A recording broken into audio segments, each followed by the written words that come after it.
जय हिंद। आज इस वीडियो में हम लोग बात करेंगे आईटीबीपी की जो नई वैकेंसी आई है ट्रेड्समैन की, उस बारे में उसकी सारी जानकारियाँ हम A to Z देंगे कि क्या क्या प्रोसेस है, उसमें वैकेंसी में क्या क्या रिक्वायरमेंट है। तो शुरुआत हम करते हैं इसमें कि ट्रेड्समैन में दो पोस्ट पे वैकेंसी आई है। एक तो टेलर का आया है और एक कॉबलर का आया है। टेलर में टोटल 18 वैकेंसी है और कॉबलर में टोटल 33 वैकेंसी है। इसमें मेल और फीमेल दोनों के लिए है। तो अब बात करें हम एज का, तो अनरिजर्व के लिए 18 से 23 साल है। उसमें जो एसटी का और बाकी एक सर्विसमैन का जो एज रिलैक्सेशन मिलता है वो जैसे बाकी फॉर्म में मिलता है एप्लीकेशन में, इसमें भी वो मिलेगा। डेट ऑफ बर्थ का बात करें तो आपका डेट ऑफ बर्थ जो होगा जो 18 अगस्त से काउंट होगा, जबकि जो कि फॉर्म का लास्ट डेट सबमिट करने का है उस डेट से काउंट होगा, 18 अगस्त 2024 से काउंट होगा। मतलब कि आपका जो जन्म तिथि है वो 19 अगस्त 2000 होना चाहिए और 18 अगस्त 2006 के बाद का नहीं होना चाहिए। अगला अगर हम बात करते हैं तो उसमें एजुकेशन क्वालिफिकेशन क्या चाहिए, तो उसके लिए हमें टेंथ चाहिए। टेंथ का बोर्ड से हमें 10th पास आउट चाहिए। उसके बाद हमें 2 साल का एक्सपीरियंस चाहिए। अगर हमें उस रिलेटेड ट्रेड में जिसमें हम भर रहे हैं उसमें 2 साल का एक्सपीरियंस चाहिए। अगर एक्सपीरियंस सर्टिफिकेट नहीं है तो हमें 1 साल का ITI या किसी वोकेशनल इंस्टीट्यूट से उसका सर्टिफिकेट चाहिए और 1 साल का एक्सपीरियंस चाहिए। अगर ये भी हमारे पास नहीं है तो 2 साल का उस रिलेटेड ट्रेड में ITI का सर्टिफिकेट चाहिए। ये हमें 3 चीज़ें मैंडेटरी है। रही बात आगे उसका सिलेक्शन प्रोसेस का, पहला हो गया उसमें वैकेंसी कितनी है, दूसरा हो गया एज क्राइटेरिया क्या है, तीसरा हो गया क्वालिफिकेशन क्या है। आगे हम बात करते हैं उसका सिलेक्शन प्रोसेस क्या है। दोस्तों, इसका सिलेक्शन फर्स्ट में है फिजिकल होगा।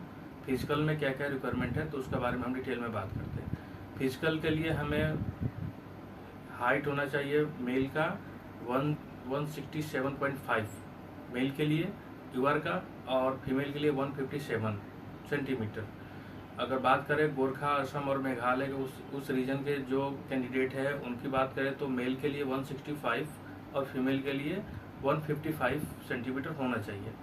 और एसटी की बात करें तो एसटी के मेल का जो हाइट है 162.5 होना चाहिए और फीमेल का 150 सेंटीमीटर होना चाहिए। रही बात चेस्ट की, तो चेस्ट का मिनिमम एक्सपेंशन होना चाहिए, 5 सेंटीमीटर का चेस्ट का एक्सपेंशन होना चाहिए। तो अगर अनरिजर्व का बात करें तो उनका 80 से 85 होना चाहिए, 80 सेंटीमीटर और 5 सेंटीमीटर एक्सपेंशन 85 सेंटीमीटर होना चाहिए। गोरखा, मेघालय, असम के रीजन के लोगों के लिए उनके लिए 78 मिनिमम और 5 सेंटीमीटर का एक्सपेंशन होना चाहिए उनको, 83 मतलब 78 से 83 होना चाहिए। एसटी कैटेगरी के लोगों के लिए अगर बात करें तो 76 से 81 चेस्ट का इनका सेंटीमीटर में माप होना चाहिए। रही बात अब आगे इसका सिलेक्शन प्रोसेस का, तो इसका सिलेक्शन प्रोसेस पहले फिजिकल होगा, फिजिकल के बाद से फिर रिटन होगा, रिटन के बाद से फिर मेडिकल होगा, फिर उसके बाद से फिर मेरिट बनेगा। तो फिजिकल का अपने क्राइटेरिया बता दिया। आगे एग्जाम का क्या होगा, फिजिकल में रनिंग क्या क्या है, तो रनिंग में है मेल के लिए 1600 मीटर, मेल के लिए 1600 मीटर है 7.5 मिनट में, और फीमेल के लिए 800 मीटर 4 मिनट 45 सेकंड में है। लॉन्ग जंप की बात करें तो मेल के लिए 11 फीट है और फीमेल के लिए 9 फीट है। ये दोनों में 3-3 चांस मिलेंगे आपको। हाई जंप की बात करें तो मेल के लिए 3.5 फीट है और फीमेल के लिए 3 फीट है, और इसमें भी 3 चांस आपको मिलेंगे।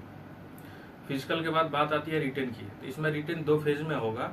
पहला में होगा रिटन टेस्ट, दूसरा में होगा आपका ट्रेड टेस्ट। तो रिटन टेस्ट में 50 नंबर का होगा, 50 क्वेश्चन, 50 मार्क्स रहेगा और 1 घंटा का आपको टाइम मिलेगा।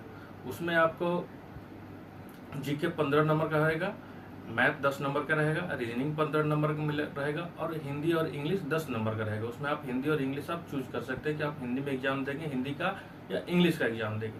दोस्तों, जो दूसरा पेपर होगा ट्रेड का वो 50 नंबर का होगा, लेकिन वो क्वालिफाइंग होगा, उसका मार्क्स आपको मेरिट में ऐड नहीं होगा। और जो रिटर्न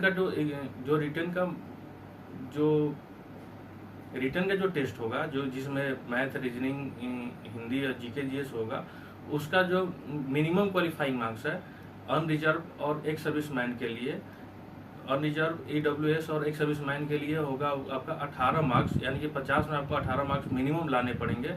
और SC और ST के लिए आपका 17 मार्क्स वो मिनिमम लाने पड़े, मिनिमम क्वालिफाइंग मार्क्स उसका है। ट्रेड टेस्ट का कोई क्वालिफाइंग मार्क्स नहीं है, और ट्रेड टेस्ट में फिर 50 नंबर में आपको वो बोर्ड ITBP डिसाइड करेगी आपको कितना मार्क्स पे क्वालिफाई करना है। तो इसका पूरा अभी तक का पूरा डिटेल यही है, और आगे भी जैसा अपडेट आता रहेगा आपको देते रहेंगे। जय हिंद।